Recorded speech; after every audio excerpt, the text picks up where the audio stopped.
Okay, good morning, good afternoon, everyone, depending on where you are, coast to coast. My name is Chris North. I will be the host of this webinar here this afternoon, A Modern GIS, bringing everything together. So I want to thank everyone for joining us here today. Hopefully there'll be something in this for everyone. And without any further ado, let's get going. First off, I want to introduce our speakers today. My name is Chris North. I'm the Director of Technology Adoption here at Esri Canada. I work with the Technology Adoption team, and we do things like this. We take a look at the technology, we build demonstrations, we build presentations, and we show things to you.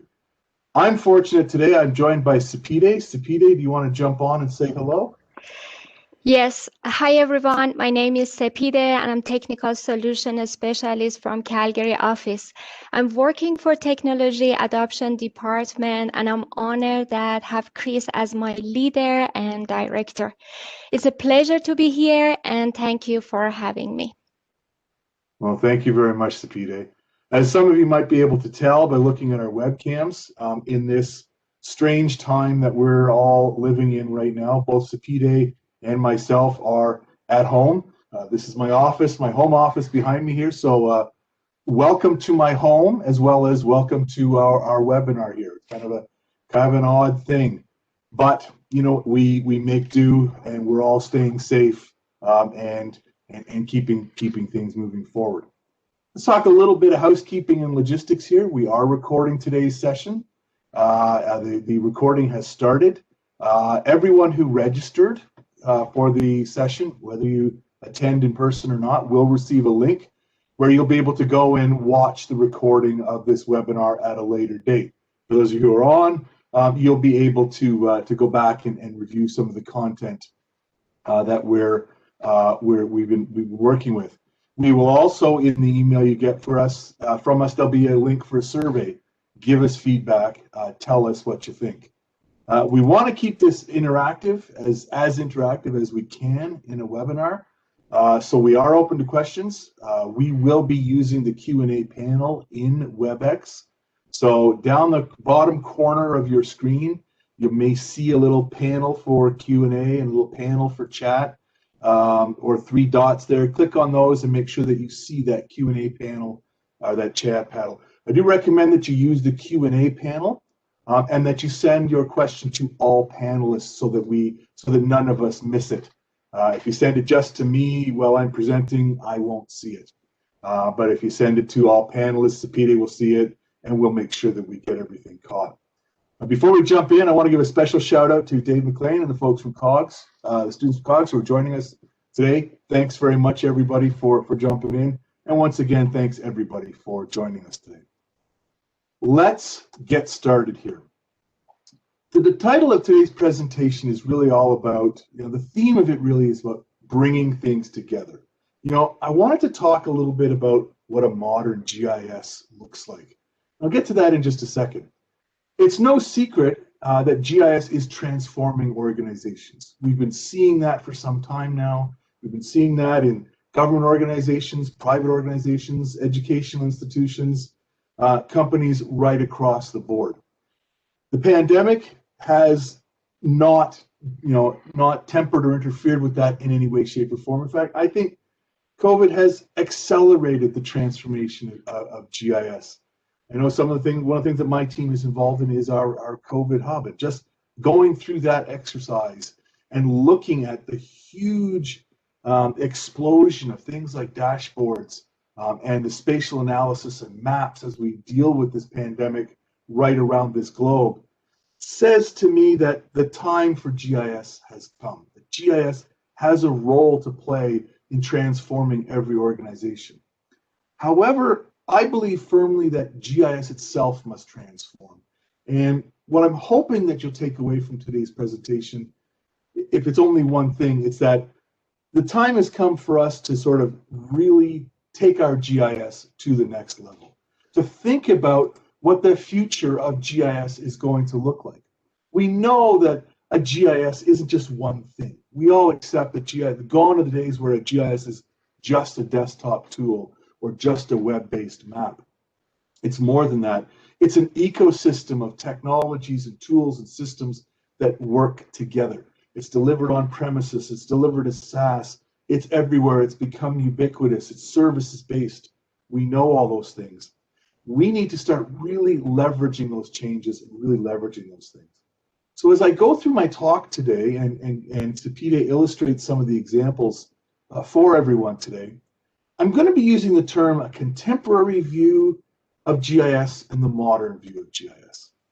I want to be crystal clear up front that I'm not talking about old and bad and new and good. Contemporary view of GIS is where we are today. And I'm not saying we get rid of those things. I'm not saying we alter those things. I'm emphasizing that we need to leverage those things. Let's leverage where we are. And then the modern view is, where do we go next? How do we leverage the contemporary view and extend and grow GIS through the modern view?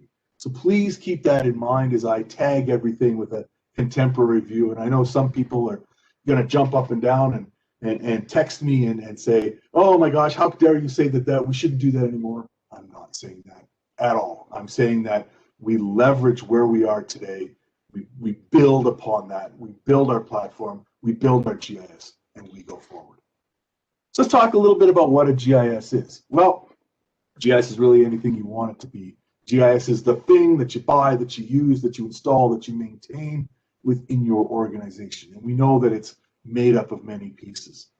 Some of you have seen this, the way I just sort of describe GIS. I like to sort of break GIS down into some component parts, into component thoughts, only because it gives us a framework for us to use to think about these things. We can't just sort of think about the whole monolithic mass of GIS. Let's break it down a little bit here. So let's break it down into the three systems. The GIS is all at once a system of record, a system of insight, and a system of engagement. Now, that does not mean that your GIS might only be a system of insight. These things exist all the time within your GIS. There are parts. It's a system of systems.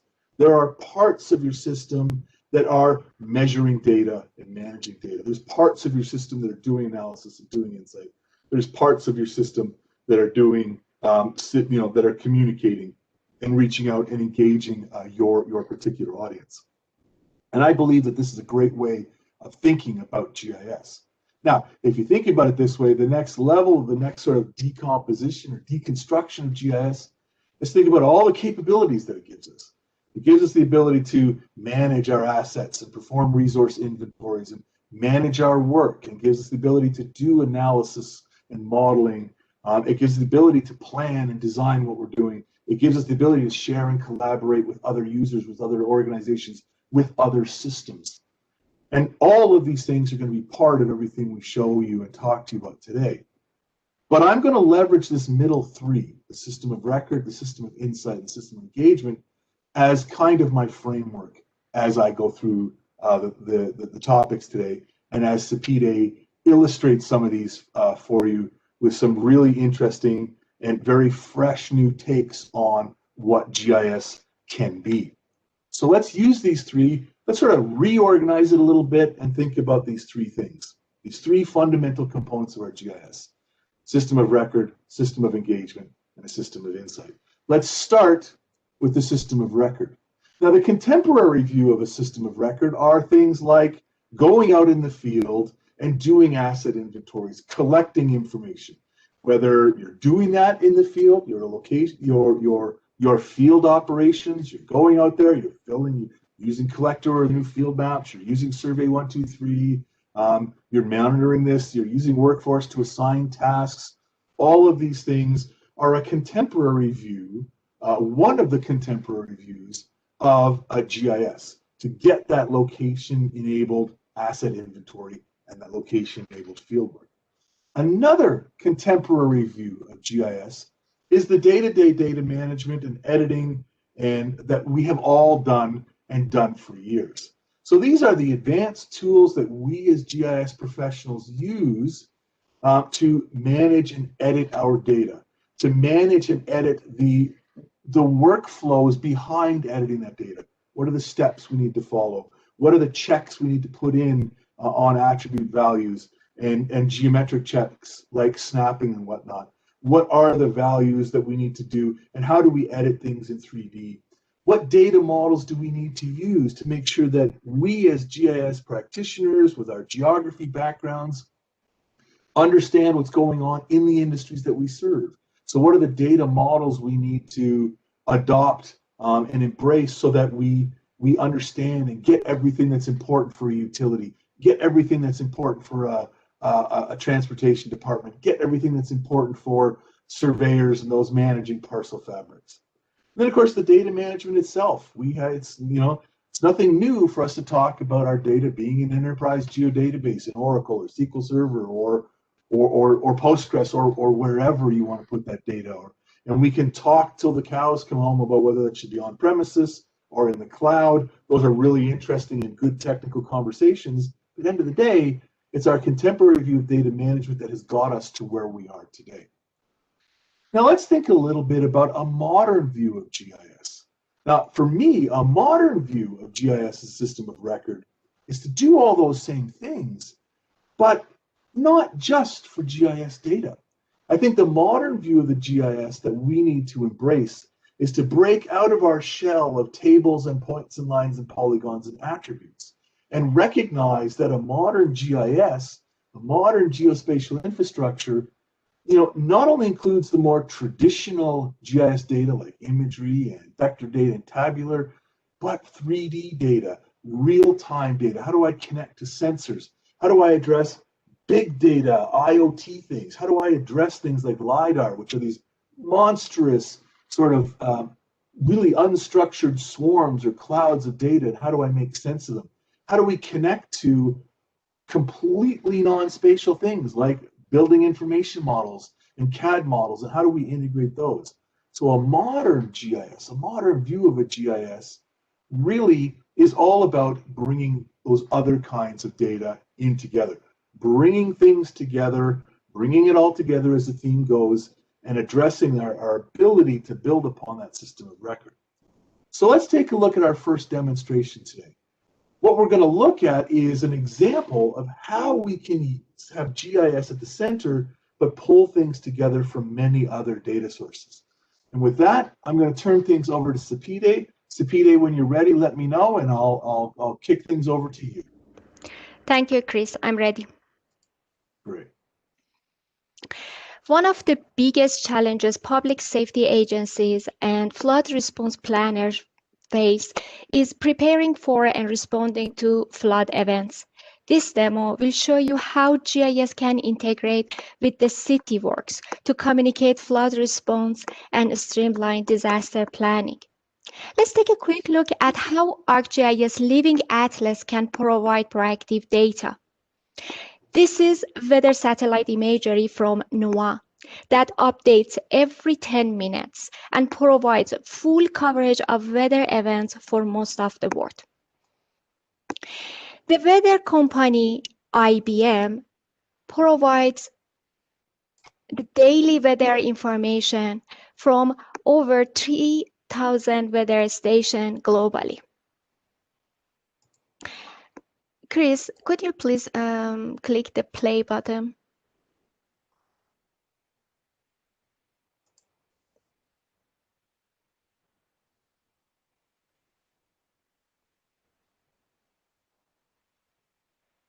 I don't know why that's not starting there. It is. The video is running. Now it's working right now. Yeah. Okay.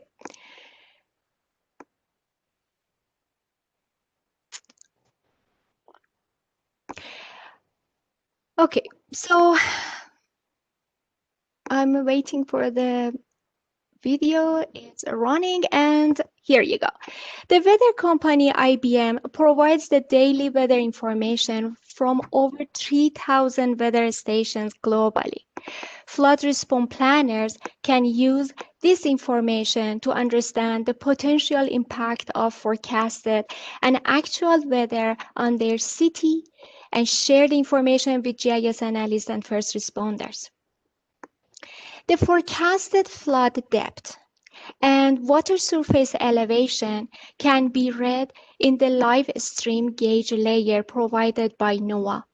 This flood depth data can be downloaded and used by GIS analysts in ArcGIS Pro to understand the degree of impact for each flood stage on infrastructure.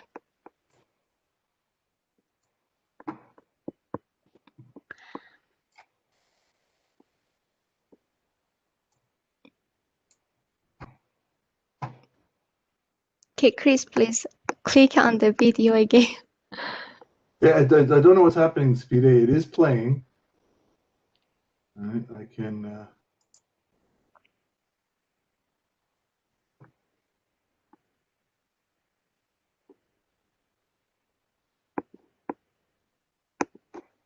If it didn't work, I can share my screen with the video. Okay, here you go. Let's begin with ArcGIS Pro, and where GIS analysts drive water surface elevation for each flood stage from the flood depth data for the city of Baltimore.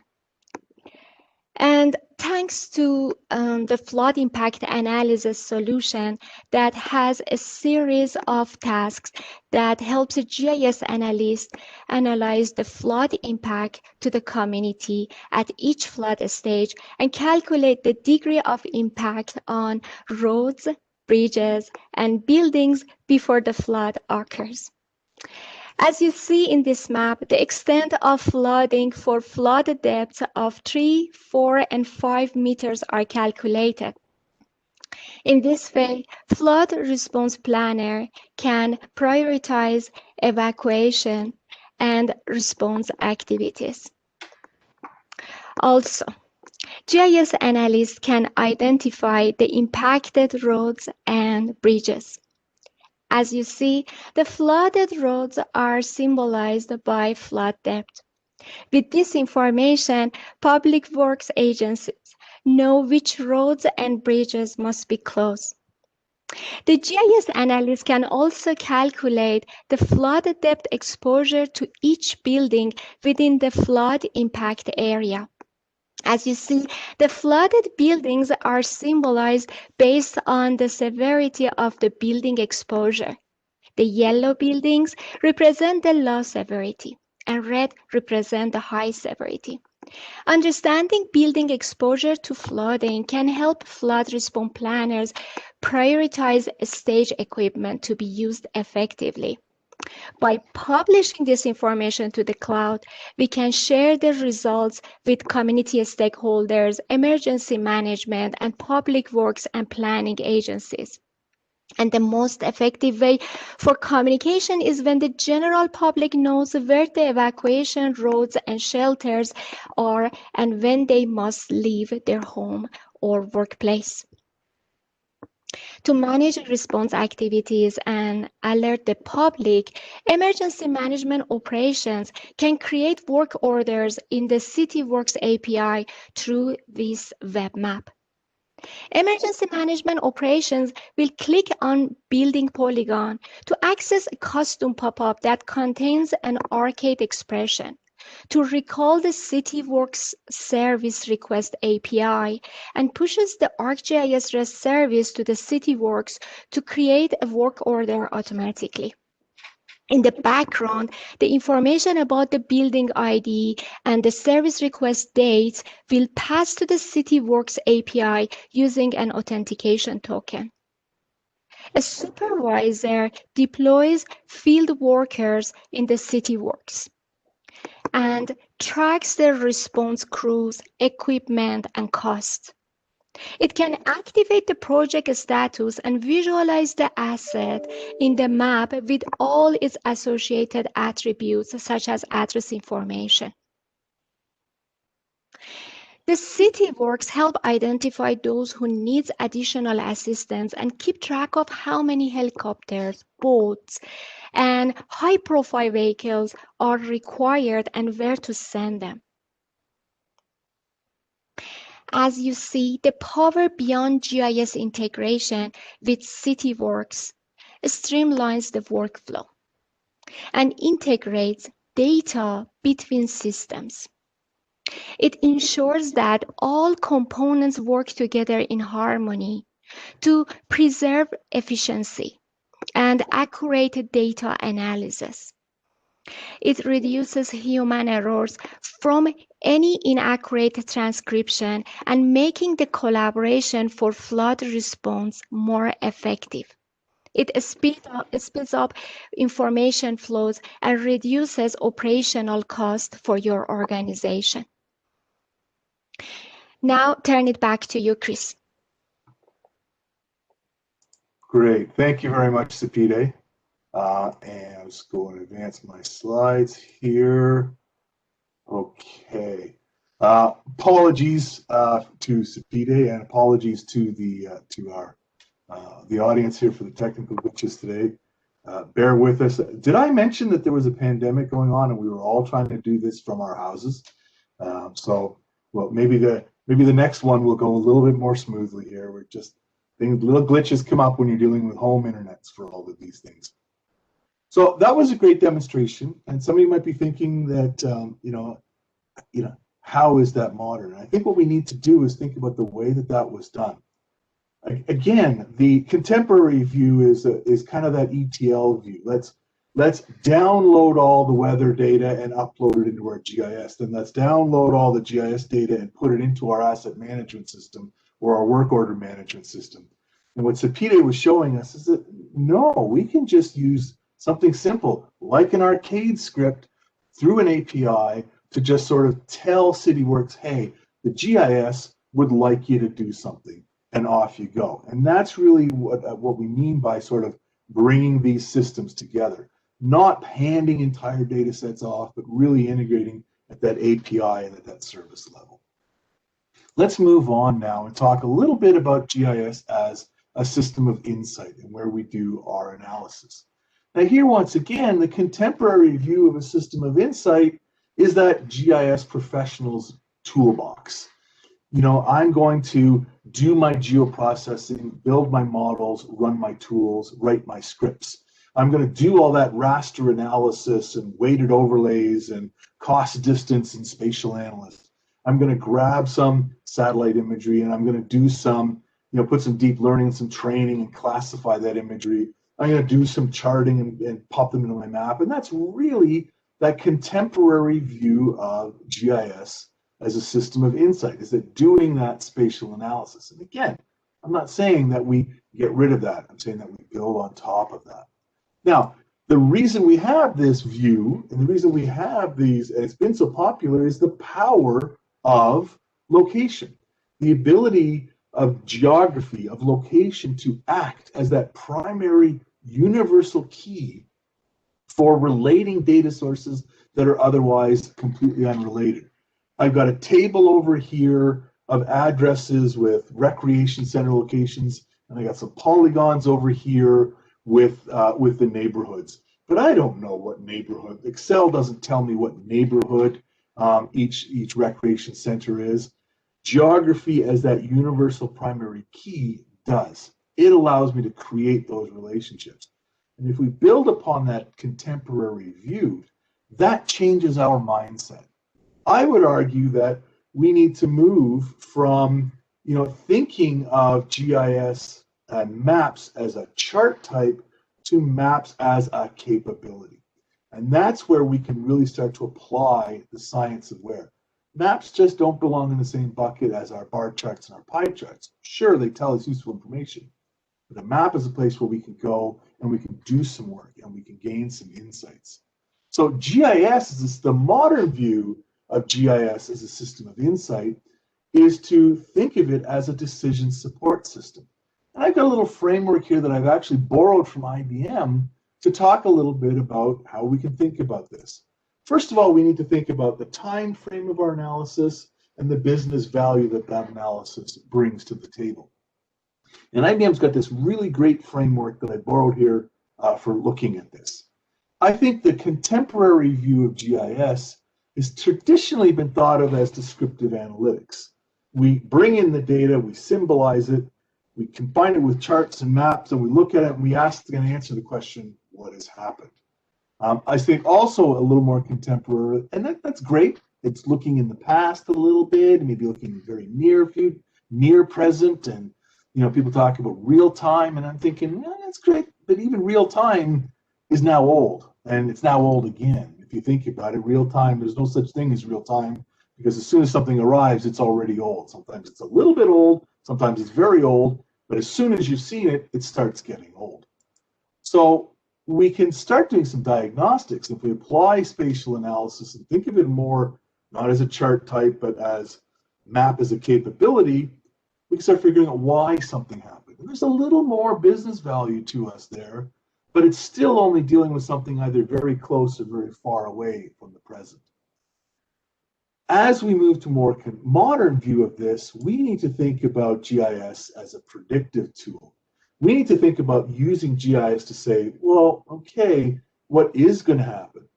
And even if we can figure out what is going to happen, what should we do about that?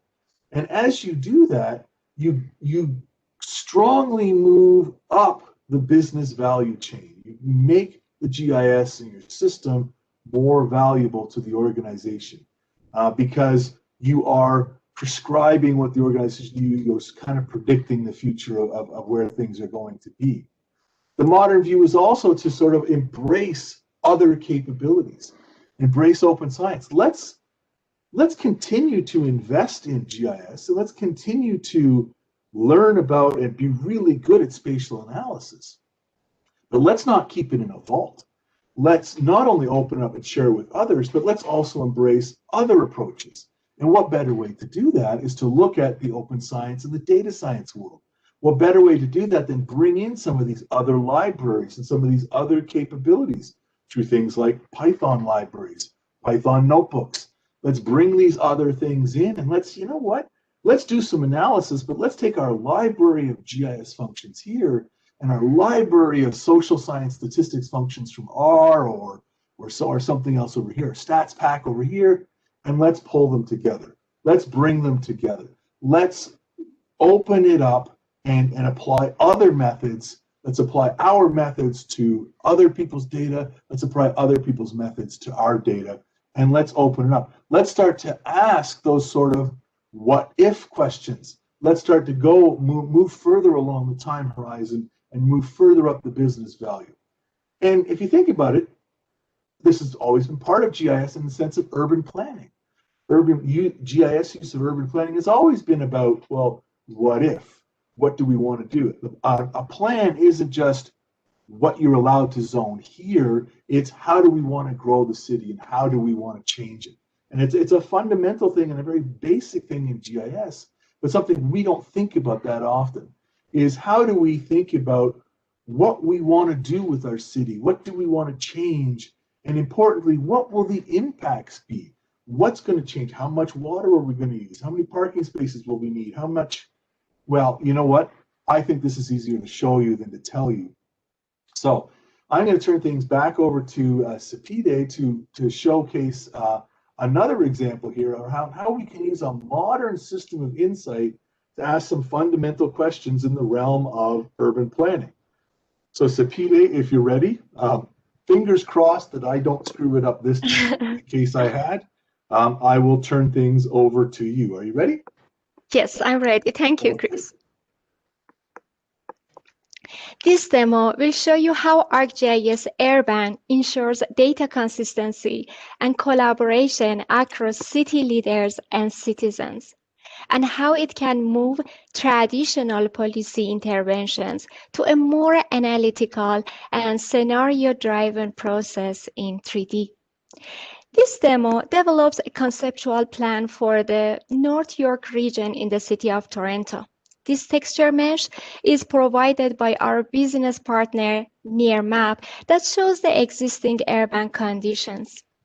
Let's dive into the Newton Brook Urban Renewal Plan and look at the existing development plan and compare it with a new strategic plan that creates a vibrant neighborhood and secures the livability of the area as it grows over the next 10 years.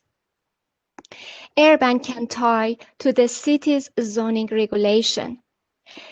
This proposed plan is suggesting a series of massing models conform to zoning guidelines. This is a mixed urban zone. The zoning for this plan area has more detailed parameters like maximum coverage, maximum FAR, and some supports for tiers and setbacks. In addition to zone type, ArcGIS Urban can calibrate to building regulation and translate the building parameters to 3D building models. To support and evaluate the proposal scenario, it's necessary to perform spatial analysis such as shadow impact analysis on the adjacent buildings. If the roof of the adjacent buildings consists of solar panels, insight into the building's effect on sunlight can lead to a lower design. The likelihood of the line of sight for any dense urban environment is an essential component. The line of sight tool helps understand the view from the buildings to the adjacent neighborhood. And in this scenario, the green indicates the visible view and red means the obscured view. To improve the urban environment's quality and reduce the shadow impact, I will modify the building regulation parameters for these selected residential buildings in a new scenario. I start by changing the building type to low-rise residential retail type. Any changes to these building types have an immediate effect on the height and the number of floors in these buildings. This building type consists of 3 floors for retails and 5 floors for residential building type. Also, I will add the sky plane to the front street side of this building with the angle of 45 degrees and the horizontal offset of 8 meters. As you see, the building readjusts by offsetting itself. Once the development has been completed, we can click on the Space Use tab to see how much space is being developed in this selected parcel. This space use drives capacity indicators relating to population, parking, daily trips, CO2 emissions, and energy use. With these indicators, we can see how many jobs, households, and population are being created in this area, and we can compare them with existing scenario. What I wanted to highlight here is CO2 emissions indicator and how it's correlated with the buildings and population size, which leads to climate change. Having insights into these estimations helps urban planners reevaluate the proposed plan and buildings design in each scenario. Now, these scenarios can be used in discussion with both citizens and developers on how much change is enough or how much more is needed. Also, public can provide their feedback about each proposal plan and its coefficients. Actually, this is an excellent solution for generating conceptual plan, but by integrating this solution with other systems like the ArcGIS City Engine, it can advance its enhancements. ArcGIS City Engine is a 3D modeling software application that combines procedural modeling techniques with GIS. It has tools that allow us to visualize the new proposed scenario and apply computer-generated architecture rule sets to these building models and synchronize the texture models to ArcGIS Urban. As you see in this demo, ArcGIS Urban opens a new door in integration with other systems and delivers deep insights into your data. Also, it empowers predictive and prescriptive analysis and communicates information about the large complex planning efforts to citizens, developers, and city leaders. With that, I turn it back to you, Chris. Great. Thank you very much, Sapide. So, no secret that that's one of my favorite demos of all time because it brings so many different things together. You think about how urban planning is done today. You might have one group of people sort of figuring out, well, doing the analysis to say, well, if we put in new buildings here, here's the analysis. And then you might have another group of people that go off and sort of do those streetscapes and those viewscapes and those 3D visualizations. The things are never brought together.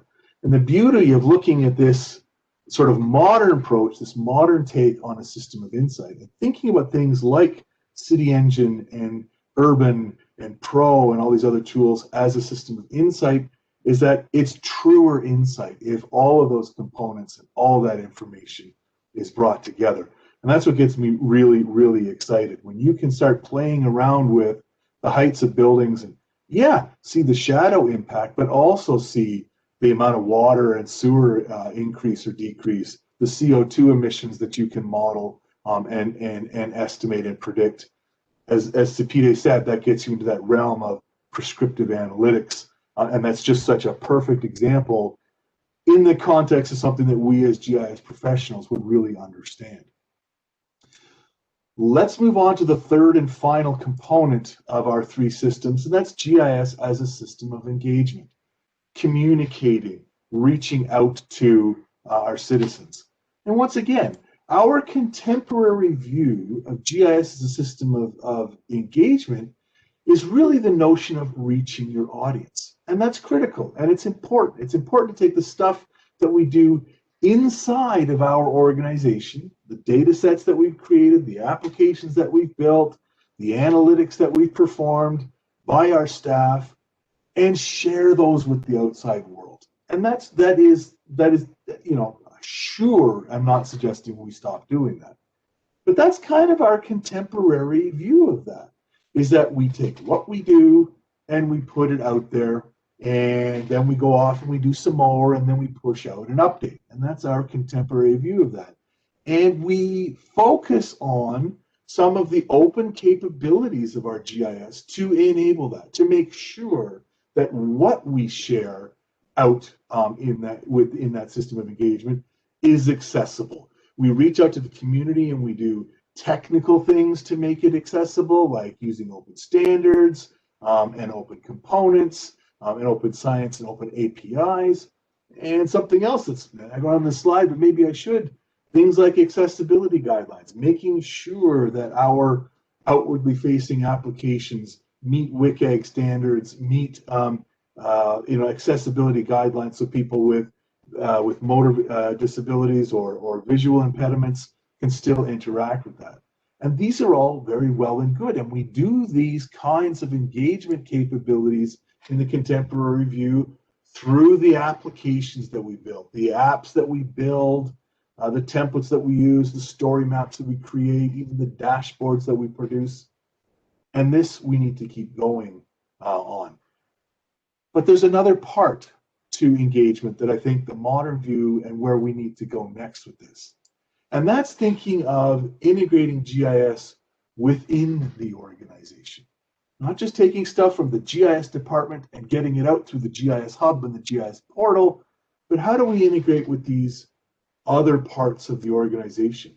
How do we engage not only with the public through story maps and web maps and hubs and portals, but how do we reach those data scientists, those other groups? And we've already kind of alluded to that. We've already said, looking at something like Urban that Sapide just showed us, we can take some GIS and go to the urban planners and work with them. We can take those data science things and go to the data analytics.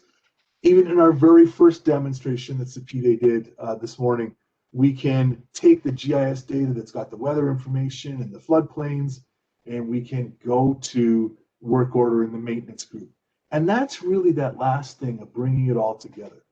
in thinking about engagement, not just in terms of publication, but also truly engaging individuals, other teams, other departments, engaging other systems and other infrastructure, other communities. That's where GIS scales. That's where we can really get this GIS to be something that's distributed and interconnected and really transforming these organizations.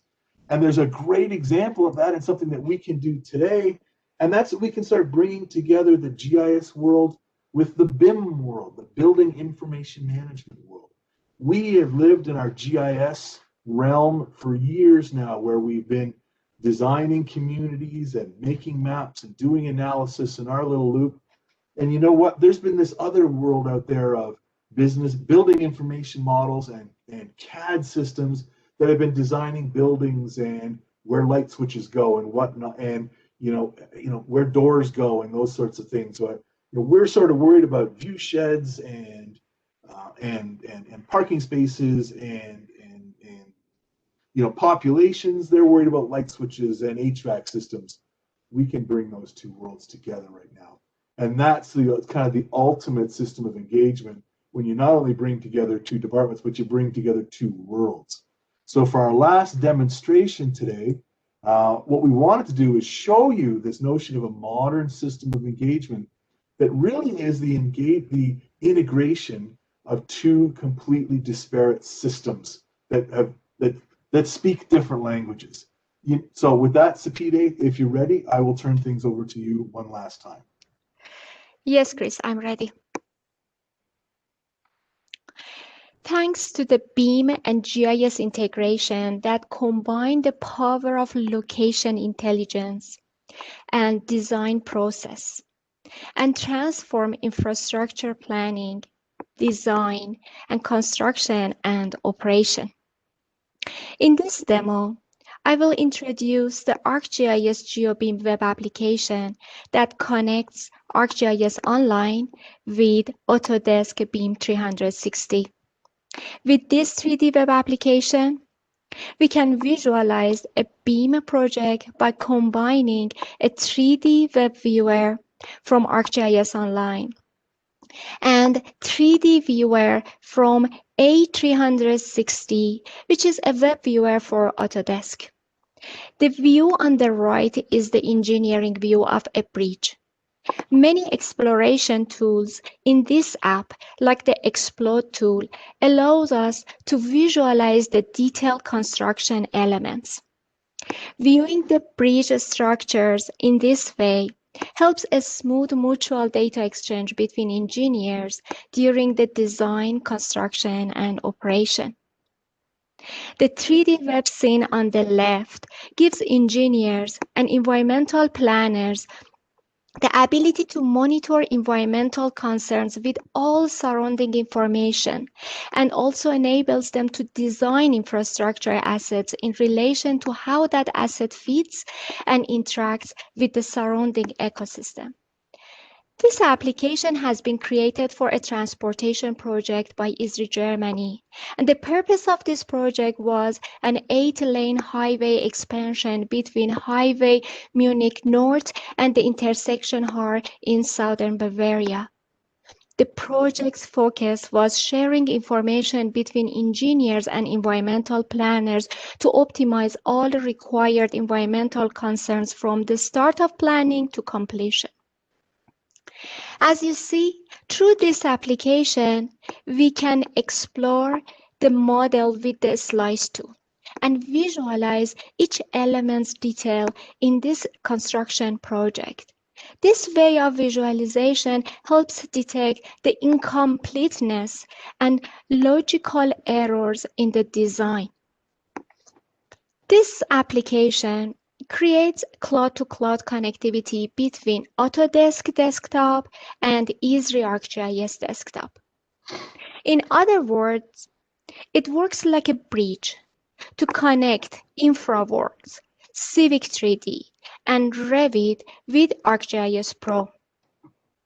It's a great way to support the design, construction, and operations of our projects. This alliance enables us to imagine and create a sustainable and more resilient future.